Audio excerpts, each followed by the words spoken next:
नमी देकर मट्टी को जो मुसलसल गूंदते हो, बताओ क्या बनाओगे। मैं हूं अख्तर अब्बास और आप पाकिस्तान में और पाकिस्तान से बाहर जहां भी हों, आप सबको मेरा सलाम पहुंचे। हमारे बचपन में हम चिश्तिया में थे तो हमारे घरों के करीब कुम्हारों की आवियां होती थी।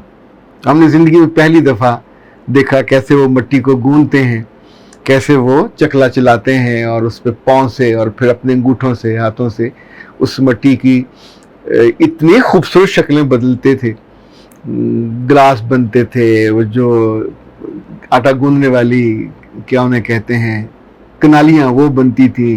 बड़े खूबसूरत गुलदान बनते थे सिर्फ एक अंगूठे की जुम्बश से।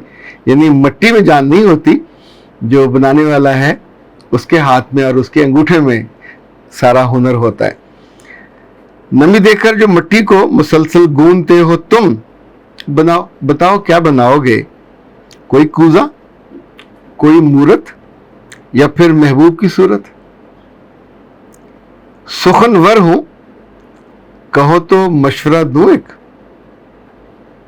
ये घाटे का ही सौदा है, यहां मट्टी की मूरत की अगर आंखें बनाओगे तुम्हें आंखें दिखाएगी।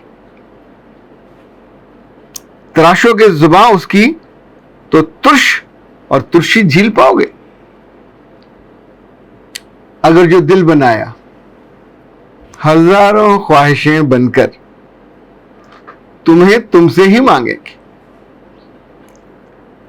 अताए खलते अहमर उसे खुद सर बना देगी। वहां अपनी मोहब्बत का जो नादर ताज पहनाया खुदा खुद को ही समझेगी। अभी भी वक्त है मानो, इरादा मुलतवी कर दो, उसे मट्टी ही रहने दो, उसे मट्टी ही रहने दो। कभी सोचा आपने, ये इंसान की मोहब्बत है जो दूसरों को फर्श से उठा के अर्श पे ले जाती। ये मोहब्बत है जो हमारी आंखों में जागती है, ये मोहब्बत है जो हमारे साथ सोती है, ये मोहब्बत है जो हमें जिंदगी देती है, ये मोहब्बत है जो दूसरों को जिंदगी देती है, ये मोहब्बत है जो दुनिया फतह कराती है, ये मोहब्बत है जो दिल दिलाती है, ये मोहब्बत है जो माफ कराती है। पर ये लाजिम नहीं है कि सब मोहब्बत को जानते हो। ये मोहब्बत है जो अर्श पे पहुंचाती है, ये मोहब्बत है जो नबी से मिलवाती है, ये मोहब्बत है जो हजारों मीलों से मक्का और मदीना लेके जाती है। ये मोहब्बत है जो जन्नतुल फिरदौस का मुकीम बनाती है। ये मोहब्बत है जो आंखों में यकीन के दिए जलाती है। ये मोहब्बत है जो आपका दिल रोशन करती है और ये मोहब्बत है जो जिंदगी के अंधेरे दूर करती है। पर ये मोहब्बत है कौन सी? क्या सिर्फ जिस्म से? क्या सिर्फ नामों से? क्या इससे भी ऊपर कोई मुकाम है? वैसे तो बानो आपा कहा करती थी कि जो मोहब्बत करता है, मोहब्बत उसे मुतासर करती है, जिससे की जाती है वो आमतौर पे उस मोहब्बत से आप औलाद का ले लीजिए। माँ मोहब्बत करती है तो नींद पागल हो जाती है। बचपन, नौमरी, नौजवानी, जवानी, हर लम्हे वो बेटे और बेटियों के बारे में सोचती है। बाप को उसकी निस्बत कम मोहब्बत होती है, सो बाप इतना फिक्रमंद नहीं होता। बाप को अगर माँ से, अपनी बीवी से मोहब्बत है तो उसके बच्चों से भी मोहब्बत होती है। और अक्सर केसेस में मैंने देखा अगर बीवी महबूब नहीं है तो बच्चे भी महबूब नहीं होते। बात का आगाज कुछ यूं हुआ कि नादिया साकिब ने कमेंट भेजा कि सर, बानो कुदसिया मेरी आइडियल पर्सनालिटी है। अच्छा, यूं कहना चाहिए मुझे पसंद है, मेरी पसंदीदा पर्सनालिटी है। आइडियल क्या कि बंदा फंस जाता है, आपको फिर वैसा बनना पड़ता है। आपको फिर वैसे ख्यालात, वैसे विचार, वैसे आइडियाज और वैसी जिंदगी और तर्ज जिंदगी इख्तियार भी करनी पड़ती है। वो कहती हैं कि जिनको मोहब्बत नहीं होती वो शिकवे करते हैं, बिल्कुल सही कहती है। लेकिन बानो आपा एक और भी बड़ी खूबसूरत बात कहा करती थी कि महबूब वो है जिसका ना खूब भी खूब लगे।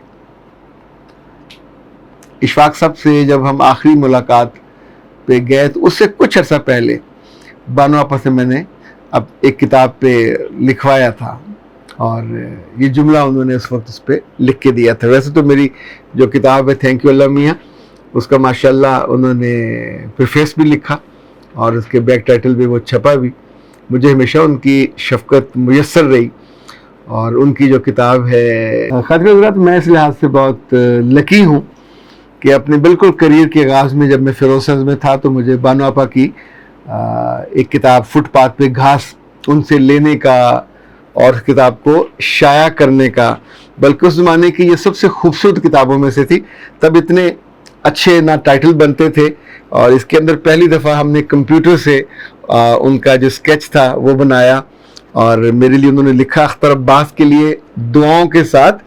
اور آپ کو حیرت ہوگی، یہ تاریخ ہے 7/7/89، اور یہ اس کا پہلا ایڈیشن تھا. اس میں ان کے ڈرامے تھے، اور یہ ڈرامہ 81 82 83 بہت خوبصورت. اچھا، جتنے ان کے ساتھ کام کرنے کا موقع ملا اور ان سے مسودہ لینے ان کے گھر جاتے، اور یا اشفاق صاحب کا دفتر ان دنوں اردو سائنس بورڈ ہوتا تھا، تو بانو آپا ہر جمعرات کو وہاں دیکھ دیتی تھی، کھانا وہاں سب لوگوں میں تقسیم کرتی تھی. ان ڈراموں کو پڑھتے ہوئے اور دیکھتے ہوئے بھی یہ بہت ہی کبھی آپ کو ملے تو ضرور ان کو دیکھیے گا. اس کے بیک پہ لکھا ہے کہ سن 80 میں محمد نثار حسین لمبے لمبے بالوں والے ہوتے تھے، بڑے ہی کریٹیو ڈائریکٹر تھے. انہوں نے لمبے دورانیے کے کھیل پروڈیوس کرنا شروع کیے، اور مجھ پر بھی حکم لاگو کیا کہ میں کوئی ڈرامہ 80 کے لیے لکھوں.